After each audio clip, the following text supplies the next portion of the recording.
tenured professor, Notre Dame School of Law. Her critique of Roberts' reasoning was shared by many legal commentators across the political spectrum. Moreover, the question before the Supreme Court this fall are entirely separate, so it's pointless to speculate. Senate Democrats want to portray the judge as a threat to health care. They want to distract from the fact that they recently filibustered just yesterday and 3 days ago COVID relief bills on the Senate floor that would have protected pre-existing conditions, although none of us Republicans are threatening pre-existing conditions. This is all is just a Democrat election year scare tactic, but voters aren't buying it. A political poll released yesterday showed a majority of Americans want the Senate to confirm Judge Barrett. That's what we're going to do. And she made it easy for us with her outstanding performance here 3 days before this committee. The judge's record shows that she practices judicial restraint. In her words, a judge who approaches a case as an opportunity, I better say this is her quote, a judge who approaches a case as an opportunity for an exercise of the will has betrayed her judicial duty, end of quote. The judge won't be a politician on the bench. She'll make decisions as they should be decided in an impartial manner and in accordance with the law and the Constitution. I take the judge at her word, quote, in my time as a judge, my job, my boss is the rule of law, not imposing my policy preferences, end of quote. So I'm pleased that we have voted Judge Barrett out of committee to be an Associate Justice of the Supreme Court. Thank you, Mr. Chairman. Thank you, Senator Grassley. Senator Hawley would like to present a statement for the record, and that will be allowed without objection. Senator Cruz. Thank you, Mr. Chairman. I want to commend you, Mr. Chairman, on conducting a remarkable set of hearings last week.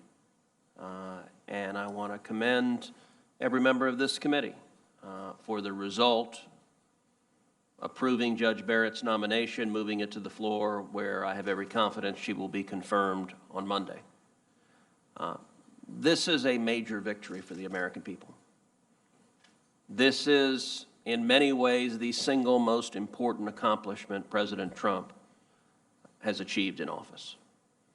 In nominating a principled constitutionalist to the Supreme Court, President Trump was honoring the promises he made to the American people.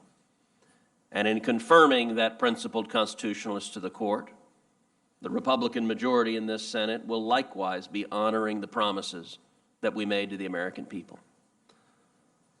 I want to take a moment to highlight something that we've learned in the last 2 weeks, which is that the Democrats understand that their radical agenda for the Supreme Court is profoundly unpopular. The Democrats are unwilling to defend their radical agenda for the Supreme Court. That's illustrated powerfully today by the fact that every Democratic chair is empty, that they are boycotting this markup. They're boycotting this markup because their substantive arguments are not persuasive.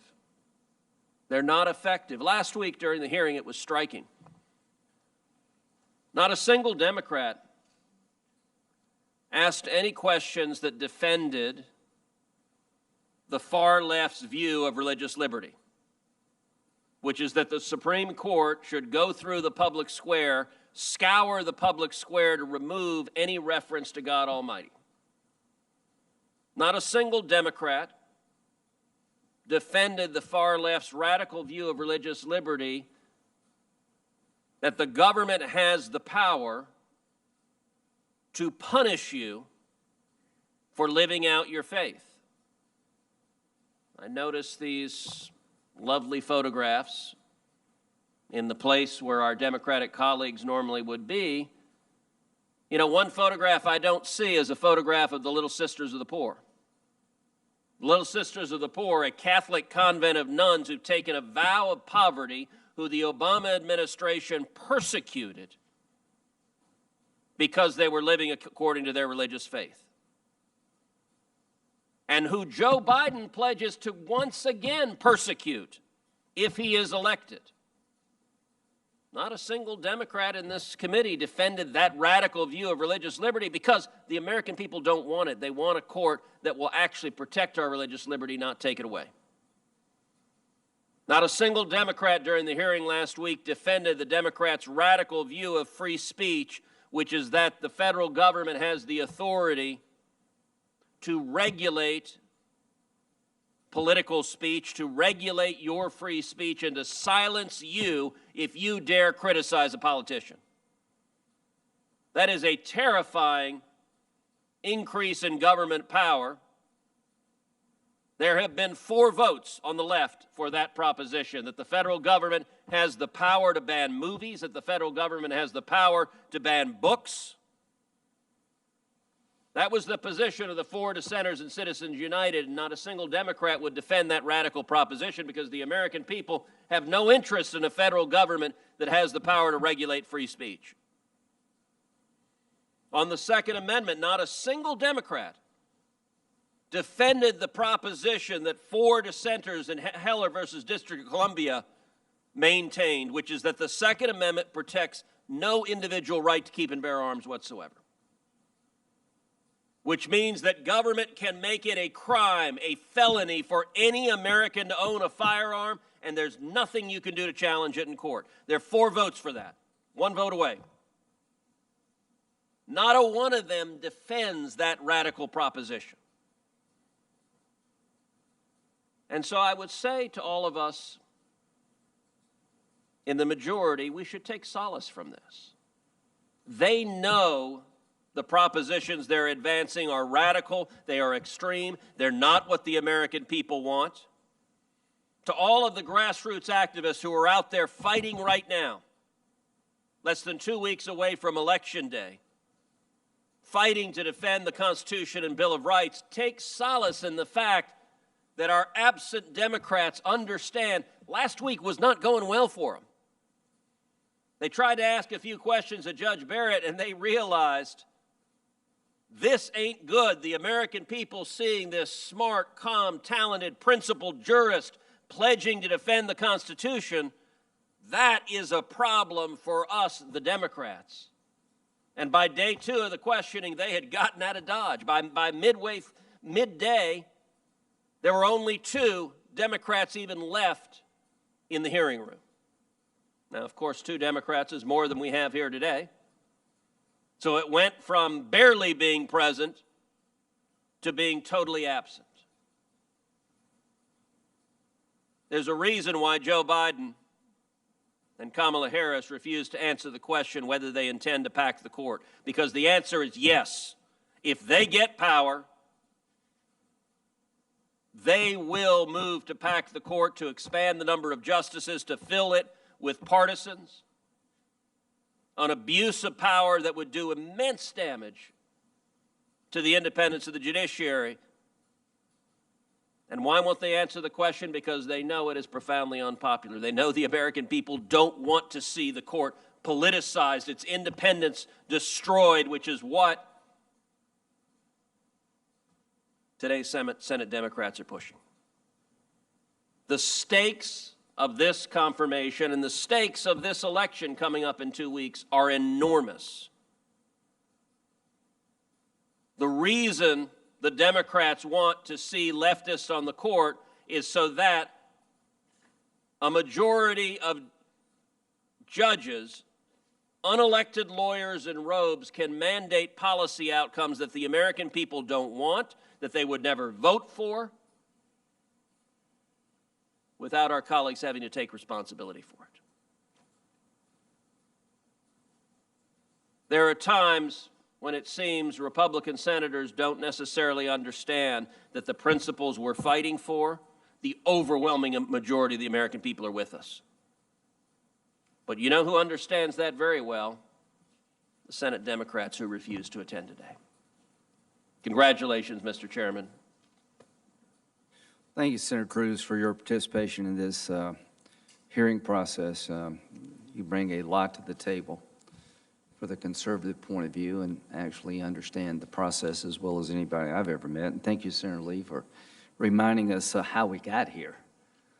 We got here through a tortured tale of abusing people, of trying to get outcomes, changing the rules to accommodate political desires, and it's ended today.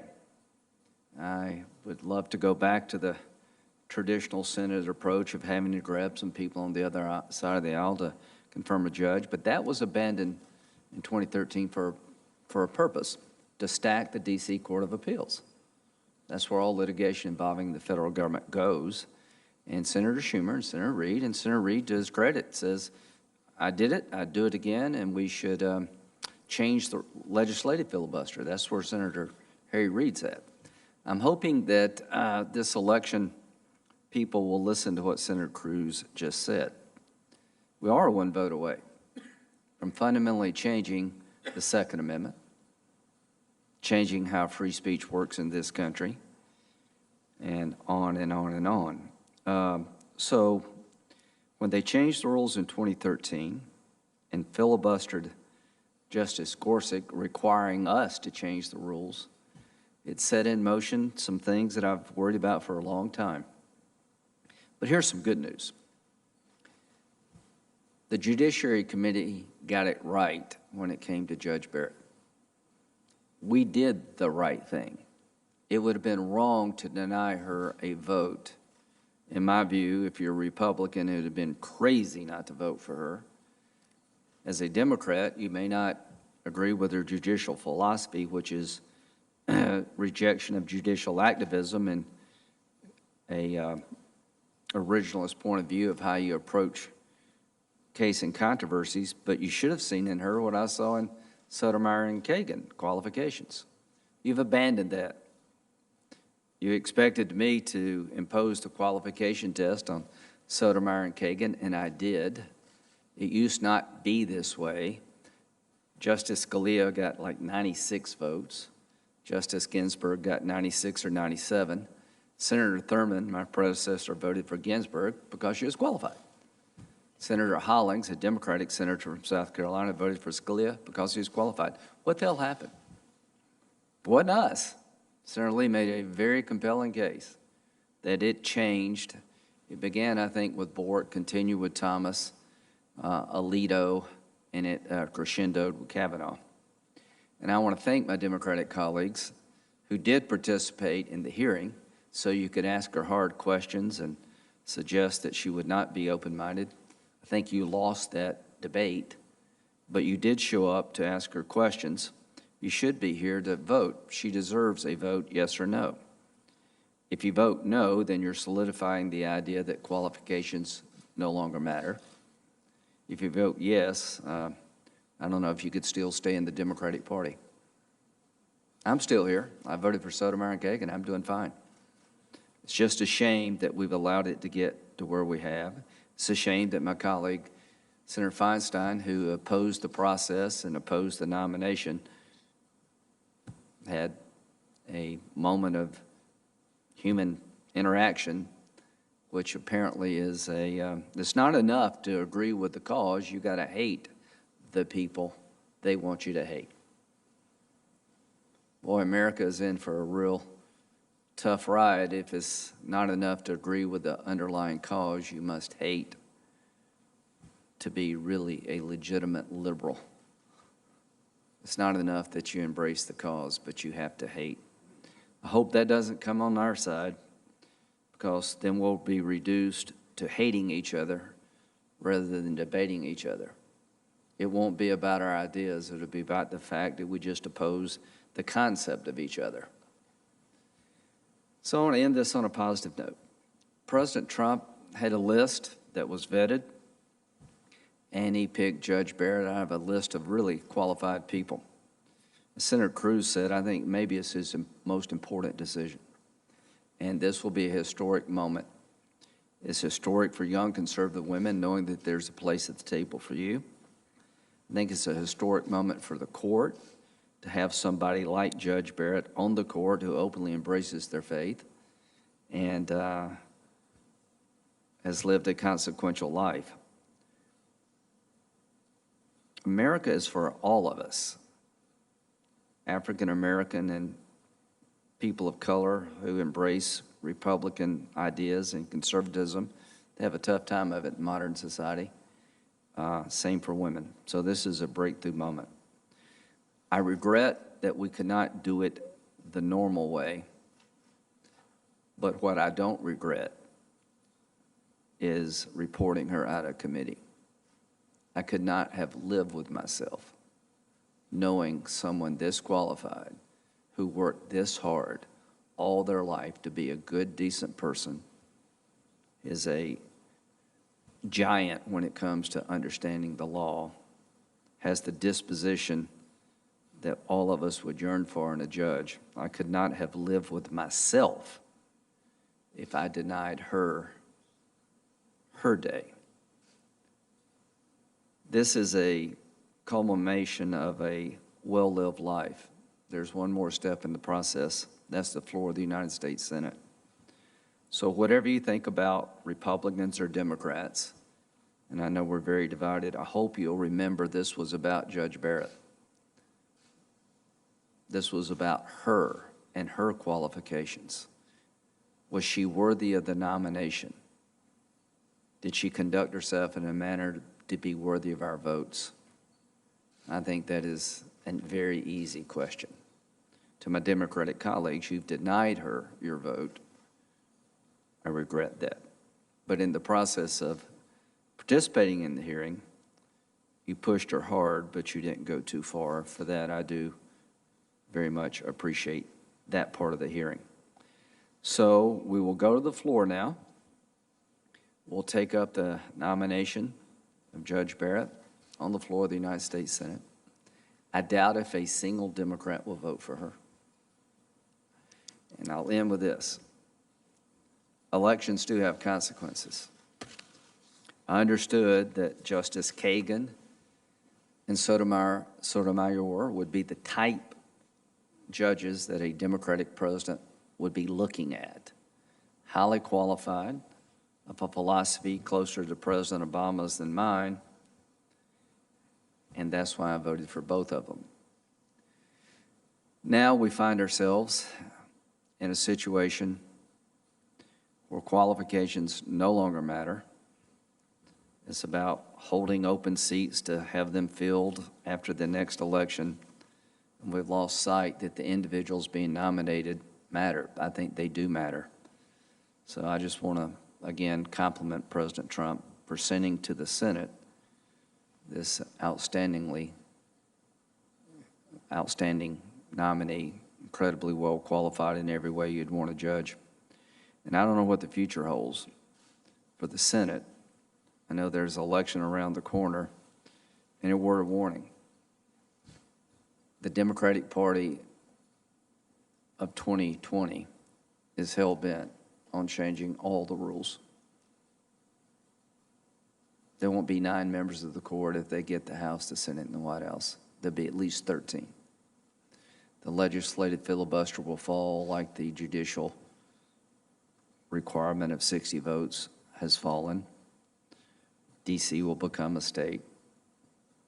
The Affordable Care Act will be replaced by some more aggressive form of socialized medicine. But that's for the ballot box. Today was a process that's been in place for a couple of 100 years. Advise and consent.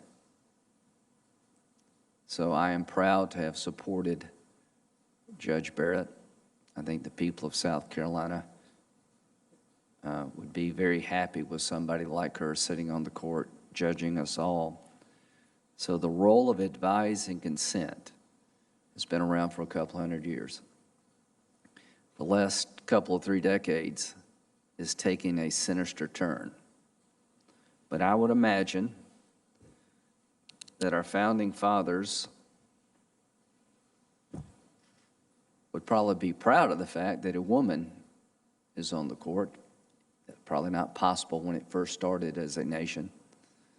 We have changed as a nation, I think, moving in the right direction. But the thing I like about Judge Barrett is that the Constitution was a document written and the words matter. And change comes when the people of the United States have a say about change, not 5 people. The most important thing we have done today is we've ensured that in the future, with Judge Barrett, that the societal changes that people hope and dream about are not excluded. She will redirect them to the process that the founders had in mind, the people making the change, not 5 justices of the Supreme Court. With that, we will conclude the nominating process of Judge Barrett, and I will end where I began. The committee did the right thing.